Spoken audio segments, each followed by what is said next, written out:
అందరికీ praise lord. దేవుని నామానికి మహిమ కలుగునుగాక. మీరందరూ బాగున్నారు కదా? మీరు పెడుతున్న ప్రతి ప్రార్థన రిక్వెస్ట్‌కి అందరూ మేము ప్రార్థన చేస్తూ ఉన్నాం. మా ఆశ అంతా ఒకటే. ఎక్కడైతే మీరు తృణీకరించబడ్డారో, ఎక్కడైతే వెలివేయబడ్డారో, ఎక్కడైతే గుండెలు పగిలేలా ఏడ్చారో అదే స్థలాల్లో నా ప్రభు మీ అందరినీ హెచ్చించబోతున్నారు. విశ్వాసంతో ప్రార్థన చేయండి. ఘనమైన విజయాలు ఖచ్చితంగా నా ప్రభు మీ అందరికీ దయచేస్తారు. God bless you all. ఈరోజు వీడియోలోకి వెళ్ళే ముందు ఒక పాట మనం విందాం. నిన్ను మరచిపోయినా నన్ను మరచిపోలేవు, నిన్ను విడిచి వెళ్ళినా నన్ను వీడిపోలేవు, ఎందుకింత ప్రేమ నాపై యేసయ్యా. విన్నారు కదా? ఈ పాట మీలో ఎంతమందికి వచ్చు? కింద కామెంట్లో మెన్షన్ చేయండి. మనందరికీ చాలా ఫేవరెట్ సాంగ్స్ ఉంటూ ఉంటాయి. నా జీవితాన్ని ఎంతగానో ప్రభావితం చేసిన పాట ఇది. నేను క్యాన్సర్ పడక మీద ఉన్నప్పుడు, రకరకాల ఆలోచనలు నా హృదయంలో కదులుతున్నప్పుడు ఈ పాట పాడుకుంటూ కన్నీరు కారుస్తూ ఏడ్చేవాడిని. మనం కొన్నిసార్లు బాధల్లో ప్రయాణం చేస్తున్నప్పుడు, ఇరుకు ఇబ్బందుల మధ్య ఉన్నప్పుడు, అందరూ మనల్ని విడిచిపెట్టి వెళ్ళిపోయినప్పుడు మనం ఇలా ప్రార్థన చేస్తూ ఉంటాం. తండ్రి, నువ్వు కూడా నన్ను వదిలేసావయ్యా, అందరూ నన్ను మర్చిపోయారు, నువ్వు కూడా మర్చిపోయావా తండ్రి, నా స్నేహితులు నన్ను విడిచిపెట్టారు, నా సొంత కుటుంబం నన్ను ఒంటరిగా వదిలేసి వెళ్ళిపోయారు, చివరాఖరికి నువ్వు కూడా వెళ్ళిపోయావు ప్రభా అని మనం దుఃఖలు ఇట్లా మాట్లాడుతూ ఉంటాం. కానీ ఎవరు విడిచిపెట్టినా, ఎవరు మర్చిపోయినా, ఆఖరికి మనం కూడా ప్రభుకు దూరం అయిపోయినా ఆయన మనల్ని అన్నిటికీ విడిచిపెట్టే దేవుడు కాదు. అది పెదాలతో చెప్పట్లేదు. ఈరోజు సజీవుడిగా మీ కళ్ళ ముందర నిలబడి ఈ మాటలు సంతోషంగా పంచుకోవడానికి నేను ఎంతగానో ఇష్టపడుతూ ఉన్నాను. దేవుని వాక్యంలో చాలా ప్రాముఖ్యమైన మాట. యెషయా గ్రంథము 49వ అధ్యాయము 14వ మాట చదవగలిగితే, అయితే సియోను, యెహోవా నన్ను విడిచిపెట్టి ఉన్నాడు, ప్రభు నన్ను మరిచి ఉన్నాడని అనుకొనుచున్నది.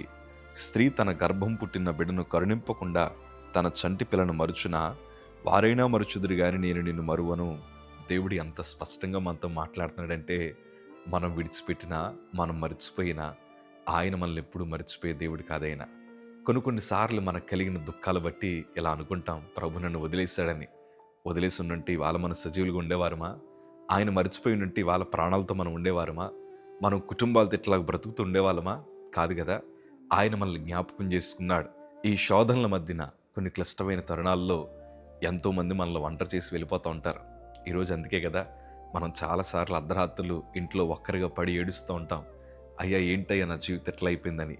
కానీ కంగారు పడకండి, నా ప్రభు మనల్ని మర్చిపోలేదు. నిజమే, ఏసేబు తండ్రి ప్రేమకు దూరం అయిపోయాడు.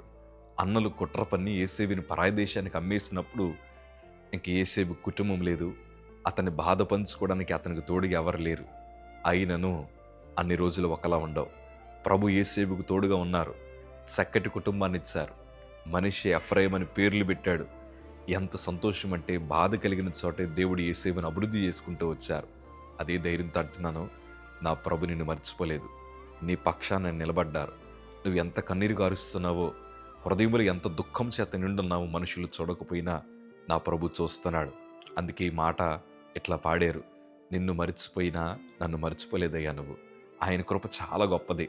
నేను మరణ పడక మీద పడుకొని ఈ పాట పాడుకుంటూ, తండ్రి నువ్వు నన్ను కరుణించు ప్రభా అని ఆ మరణ పడకలో కార్చిన కన్నీరు ఈరోజు మాకు ఆశీర్వాదకరంగా మార్చబడింది. అదే ధైర్యంతో అంటున్నాను, నీ స్థితి నా ప్రభు మారుస్తాడు. నీ దుఃఖమును నాట్యంగా మారుస్తాడు. విశ్వాసంతో ఉండండి.